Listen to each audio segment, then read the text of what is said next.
basi nanone ni Rocky akaririmbo ni niko kuri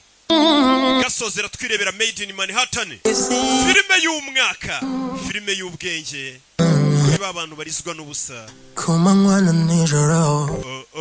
arebyo tayisha indirimbo hano Sean Breezy yego ni umuhanzi ugezweho mu Rwanda we Sean Breezy ni uzandirimbira mu bukwe namaze kumubona nabura gushaka umugeni uzaburirimba marahari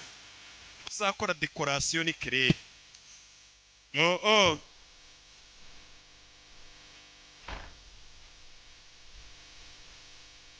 umve kabagereho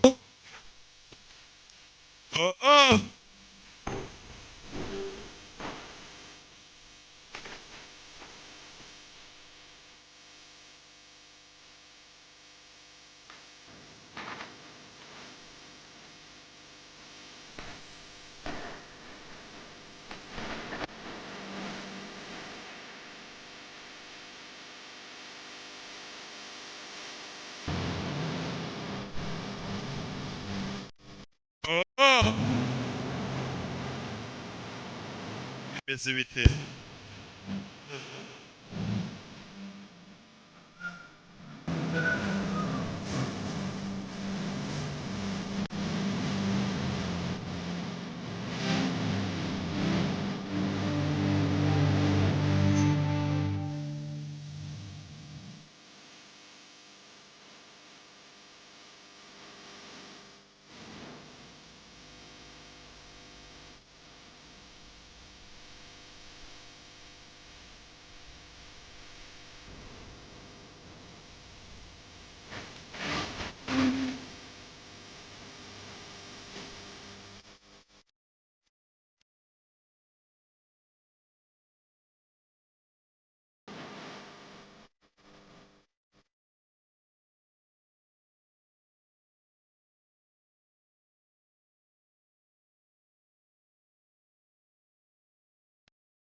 cyakoze uyu muhungu araririmba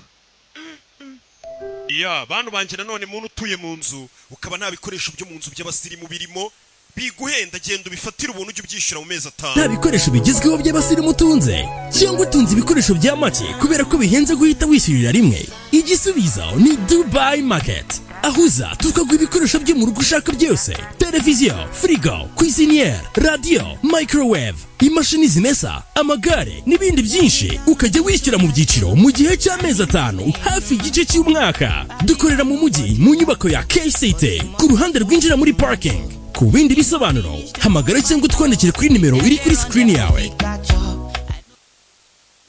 Hari ahantu uragenda ugafata ibikoresho byose ukeneye ukajya ubyishyura gahoro gahoro. By'abasirimu